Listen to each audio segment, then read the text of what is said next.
Hey everyone, it is Kat with Wandering Soup, and today we're going to talk basics.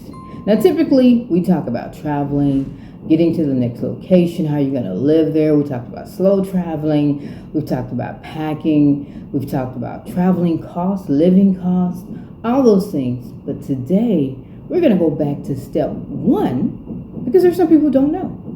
And so, our aim is always here is to share information, and that's what we're going to do. First step is passport. First question is, what is a passport?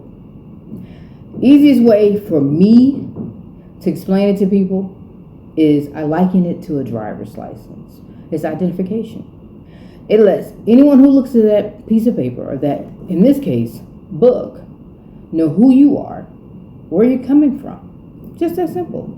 Inside is going to be a picture of you. It's going to be your date of birth, what city you're from, what state you're from, when your passport was issued, and when your passport expires. Speaking of expiration, passports are generally good for 10 years. If issued when you're 16 and above, if you're under 16, it's going to be good for 5 years. Just that simple. If you've gotten a driver's license, you filled out some forms, this process is not going to be any different, except you don't have to take a test.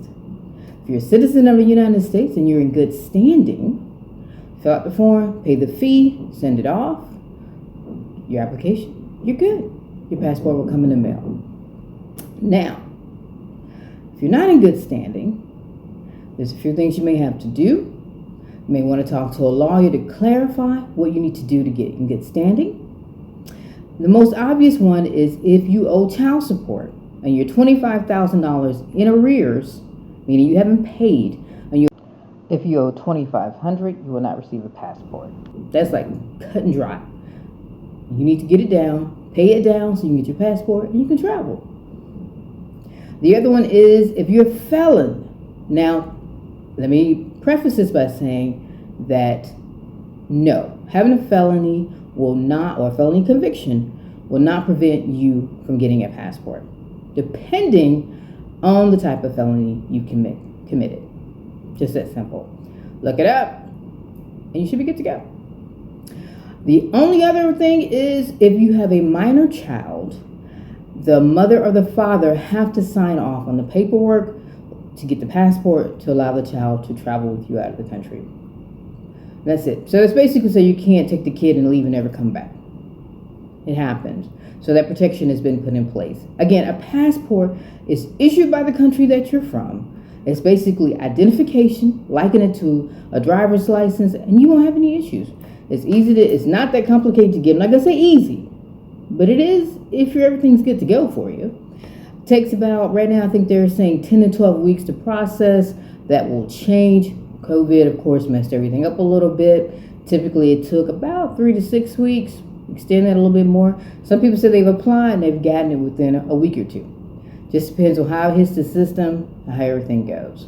But again, there is a fee. There's a process. Look it up on the US Gov site. I'll drop that link below. You should be good to go. So that is a passport, and a passport allows you to leave the country. Now you're saying, I got my passport. What do I do next? You find a country you want to visit. So you found a country you want to visit. What do I need to look up next? You need to look up the visa requirements for that country. Now, what is a visa?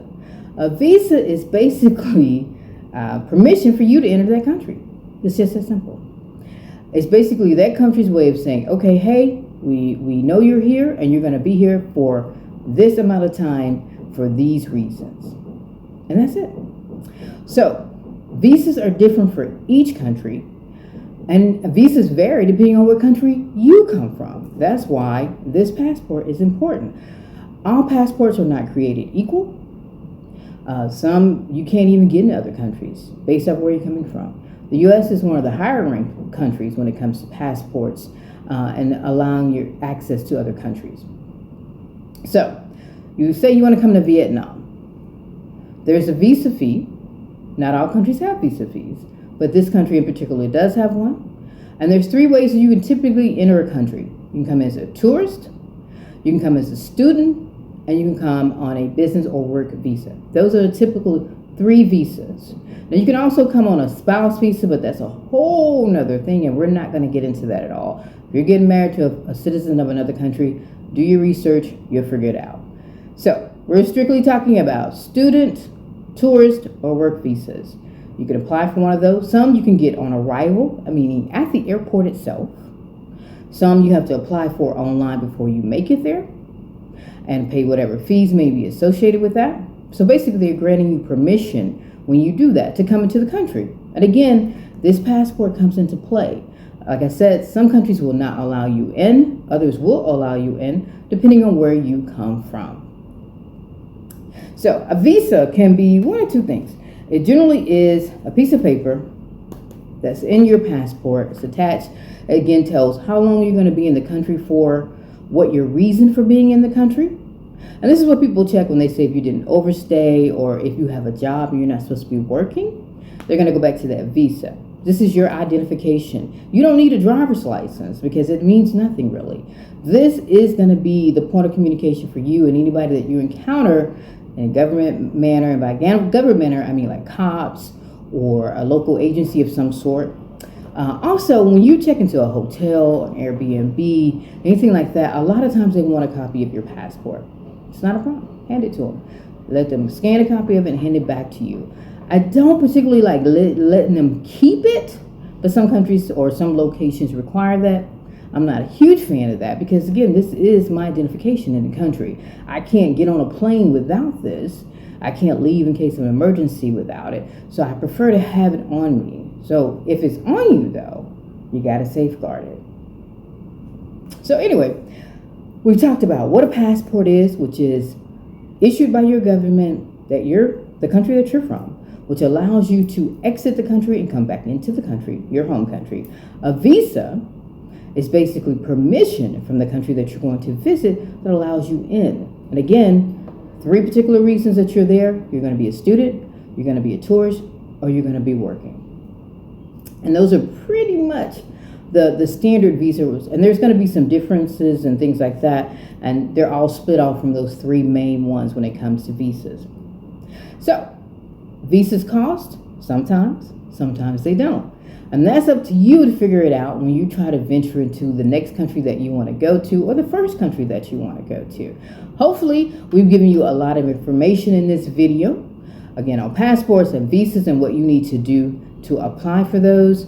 Again, passport, you're going to apply on your government site for the country. Again, we're talking about the United States here, mainly. And then if you go for a visa, just look up the visa requirements for each country you're going to go to. And then you do what you got to do to go. Now, be mindful that if you buy a ticket, let's say you want to go to China, and you purchase a ticket, you saw a great deal, and you're like, I'm just going to buy it, and then I'll fill out the visa paperwork. You may be denied. It happens. And if you're denied that visa, you're not getting in, and the ticket is pretty much gone. Unless the airline allows you to apply that balance to another ticket. The airline is not responsible for you being denied at the gate, or rather upon entrance into the country. The airline is not responsible for you gaining that visa permission before you get there.